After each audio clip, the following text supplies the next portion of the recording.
কান খোলেন আর ফুটবল বুকটা উল্টান, কারণ ইউরোপের টপ 5 লিগে এইমাত্র এক মহাজাগতিক সুনামি বয়ে গেছে এই শতাব্দীতে। মানেই মিলেনিয়াম ইউরোপের টপ 5 লিগের কোনো দল যা করতে পারেনি এই সিজনে সে অসম্ভবকে সম্ভব করে দেখিয়েছে। জার্মানির এক অপ্রতিরোধ্য পরাশক।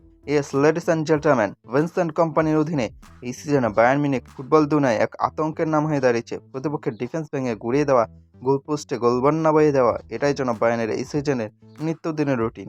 Bayern under company equal to a pure goal machine. এই সিজনে বায়ার্ন মিউনিখ গোল দেওয়ার দিক থেকে কতটা ভয়ঙ্কর ছিল তা বোঝানোর জন্য আপনাদের একটু উত্তে নিয়ে যায়। ফুটবল প্রেমীদের নিশ্চয়ই 2012 সালে জোসে মরিনোর সে অতিমানবীয় রিয়াল মাদ্রিদের কথা মনে আছে। ক্রিশ্চিয়ানো রোনালদো, করিম বেনজেমাদের নিয়ে মরিনো রিয়াল এক মৌসুমে 121 গোল করে লা লিগা তথা ইউরোপের টপ 5 লিগের ইতিহাসে একবিংশ শতাব্দীর সর্বোচ্চ গোলের রেকর্ড গড়েছিল। আজ 2026 সাল পর্যন্ত দীর্ঘ 14 বছর ধরে ফুটবল দুনিয়া ভাবত মরিনোর ওই 121 গোলের রেকর্ড ভাঙা কোনো মানুষের পক্ষে সম্ভব না, কিন্তু ভিনসেন্ট কোম্পানি ওনার বায়ার্ন বাহিনীকে নিয়ে সেই অহংকার ধুলোয় মিশিয়ে দিলেন। বুন্দেসলিগা এই সিজনে বায়ার্ন মিউনিখ প্রতিপক্ষের জালে গোল দিয়েছে গুনে গুনে 122টি। 122 গোলস। মরিনো রিয়াল মাদ্রিদকে পেছনে ফেলে এই শতাব্দীতে টপ 5 লিগে এক মৌসুমে সর্বোচ্চ গোল করা বিশ্ব রেকর্ড এখন বায়ার্ন মিউনিখের পকেটে। চলুন একটু ফুটবল ইতিহাসের পাতা উল্টানো যাক। ইউরোপের ফুটবল ইতিহাসের শুরু থেকে আজ পর্যন্ত এক মৌসুমে টপ 5 লিগের দলগুলোর মধ্যে সবচেয়ে বেশি গোল করা অল টাইম লিস্টটা কেমন দেখছে।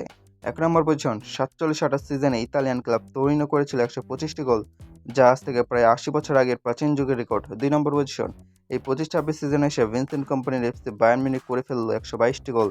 3 নম্বর পজিশন, আর 2011-12 সিজনে জোসে মরিনো রিয়াল মাদ্রিদে করা 121টি গোল এখন চলে গেছে 3 নম্বরে। চিন্তা করে দেখুন, আধুনিক ফুটবলের এত কঠিন ট্যাকটিক্স, হাই প্রেসিং ডিফেন্স আর কঠিন কন্ডিশনে পার করে বায়ার্ন মিউনিখ অল টাইম রেকর্ডের 2 নম্বরে চলে আসছে। বুন্দেসলিগার প্রতিটা ম্যাচেই তারা যেন প্রতিপক্ষকে গোল দেওয়ার এক মহোৎসব বানিয়ে ফেলেছিল। Harry Kane, Jamal Musiala, Michael Olise কিংবা লুইস দে আজরা মাঠে নামা মানে স্কোরবোর্ডে একের পর এক গোলের বন্যা। কোম্পানি যখন বায়ার্নের দায়িত্ব নিয়েছিলেন তখন অনেক ফুটবল পণ্ডিত বাঁকাচুকে তাকিয়েছিলেন বার্নিকালে রেলিগেশনে পাঠানো এই কোচ কিভাবে বায়ার্নের মতো বড় ক্লাবে ডাগ আউট সামলাবেন তা নিয়ে কন্ট্রোল হয়নি। কিন্তু ভিনসেন্ট কোম্পানি জবাবটা মুখের কথাই দেননি, দিয়েছেন মাঠের অ্যাটাকিং ফুটবলের ফিলোসফি দিয়ে।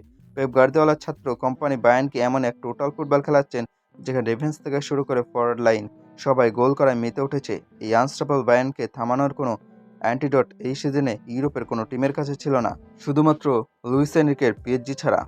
তো ফুটবল প্রেমী বন্ধুরা, ভিনসেন্ট কোম্পানির অধীনে বায়ার্ন মিউনিখের এই 122 গোলের মহাজাগতিক রেকর্ডকে আপনারা কিভাবে দেখছেন?